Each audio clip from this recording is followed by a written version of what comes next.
Getting laughed at for being Christian. If you've been a Christian for a while, you might have received many jokes about you being Christian. How does the world perceive Christianity? What does the Bible say about us believers being ridiculed? And how can we go about facing this obstacle? I'll break this video down into experiences I've had being laughed at for being Christian, then describe how the world perceives Christians, then go through some Bible passages about this topic, and then end off with some tips to reply regarding this challenge. Firstly, what's my experience with getting laughed at for being Christian? I'll share 3 examples I faced in different stages of my life. While going through them, you can think about how you might feel if you faced these comments on Christianity that I faced growing up. In high school, I was around 15 years old when my classmates joked about how the Bible is a fictional book. I didn't know how to respond to that, probably because I didn't have the knowledge back then against that argument. But I remember feeling taken aback and attacked for believing in a book that others viewed as fiction. While serving in the military, my friend and I had a bit of jokingly arguing on something, then he put out the religion card. "Hey John, why don't you go pray to your Jesus Christ instead?" I didn't know how to go about this. Should I have kept quiet? Should I have said something to defend my faith? Should I have told him to not joke about religion? Then in university, I was chatting with a group of friends. I shared how I need to work on some church stuff since I'm serving. Then my friend asked, "Will God smite you if you never do your church stuff?" Clearly, that's not how it works, but I just kept silent. I didn't correct her at all. So, how would you have felt? Unfortunately, for many of us believers, we will encounter these jokes in person.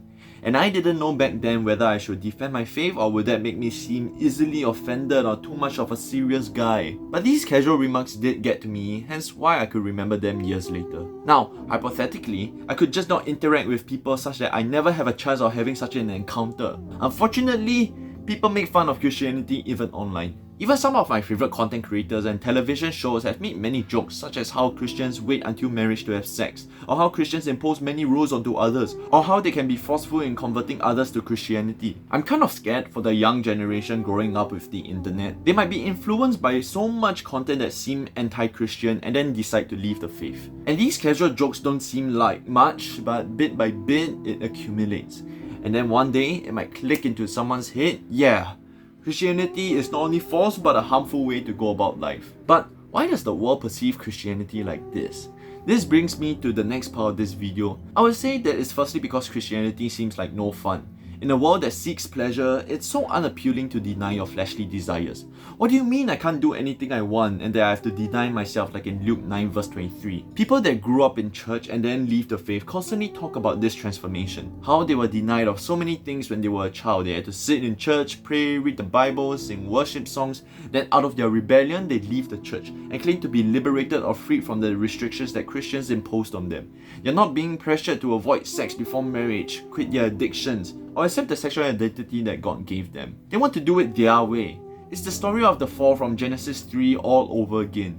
We make our feelings the authority of our lives instead of God, and that's why Christianity seems so burdensome. You see this with the many jokes about how Christians can't be given a drop of alcohol or how premarital hand-holding is a sin. I acknowledge that some of these content creators who leave the faith might genuinely have had bad experience with Christians or their churches growing up. Some of them share about the weird rules or crazy stories that happen in church, which is seen as a holy secret place. I just hope that new believers do not then reject Jesus because of hearing such bad experiences with Christians.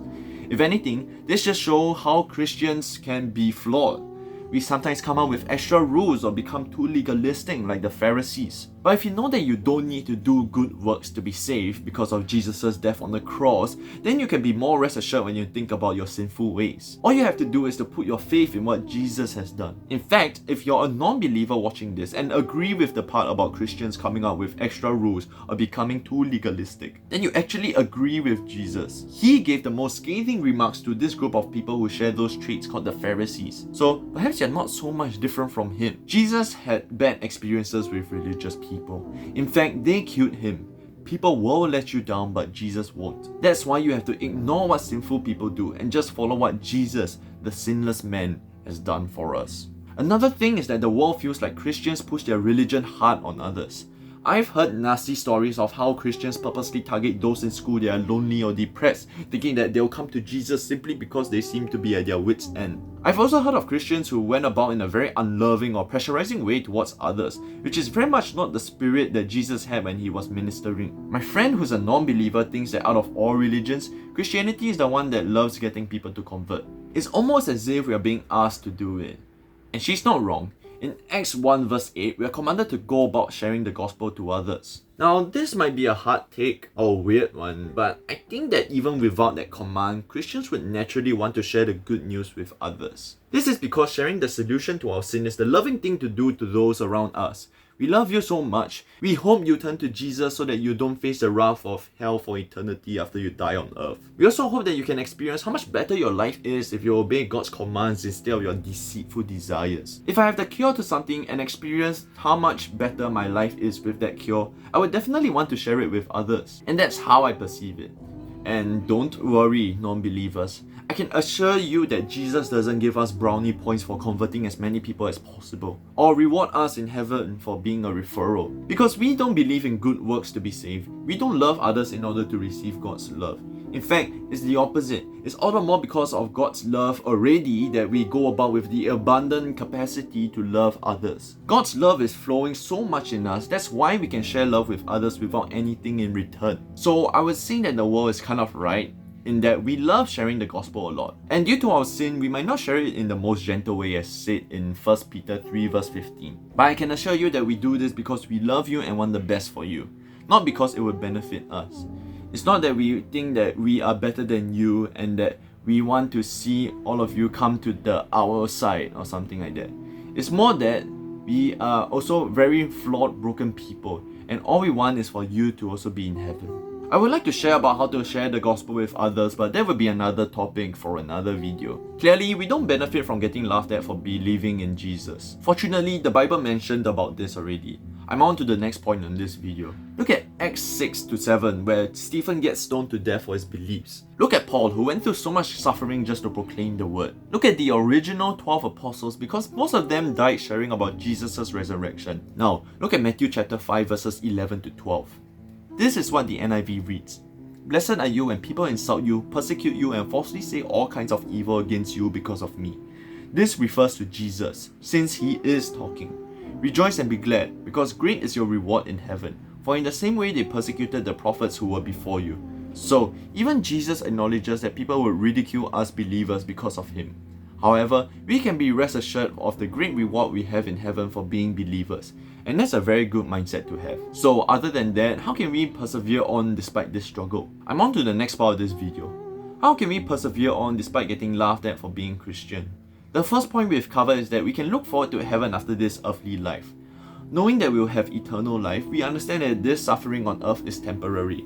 The next few points are found in 1 Peter 2 verse 11-25. The Apostle Peter explains how do we live godly lives in a pagan society, which is what we're striving right now. So the second point in verse 12 says that we should live such good lives among the pagans that, though they accuse you of doing wrong, they may see your good deeds and glorify God on the day he visits us. So the second point is to all the more be such loving people, such that the world can start with acknowledging he's a good person and then hopefully come to glorify God. Verse 13-20 then brings me to my next point. The third point is that we should submit to human authorities. This is such that, as quoted from verse 15, by doing good, you silence the ignorant talk of foolish people. Even slaves should submit to masters that are harsh, as seen in verse 18. This is because it is commendable before God if you endure the unjust suffering for doing good. And when you feel alone in this unjust suffering, be reminded of Jesus' suffering. Verse 21-25 talks about Jesus being an example that we can follow. He committed no sin, had no deceit in his mouth. He didn't retaliate when people hurled insults at him. He didn't threaten anyone when he suffered. My fourth point is to be comforted by Jesus' suffering. You're not alone in this suffering, because Jesus also faced the same kind of unjust suffering, which ultimately led to his unjust death. To sum up this video, we talked about how us believers face ridicule from non-believers in real life and online. The world perceives Christians as having no fun in the world and wants to gratify their desires and also pushy about their beliefs onto others. However, we can be reminded that Jesus also dislikes when people act like Pharisees and that we are being loving by sharing the good news to non-believers. The Bible frequently describes how many people suffered for simply being a believer, but we can look forward to our eternal life after this short earthly life. We then covered 4 tips to help us endure this suffering. Firstly, we can look forward to heaven. Secondly, be so loving that others might then be inspired to get to know about God and then hopefully glorify Him. Thirdly, submit to human authorities instead of rebelling against them. Be reminded that Jesus also endured this suffering, so we are not alone in this journey. I'll end off this video with Matthew 5 verse 14 to 16. Let us persevere in being the bright light that shines amidst the darkness of this world as we are on the go for Jesus.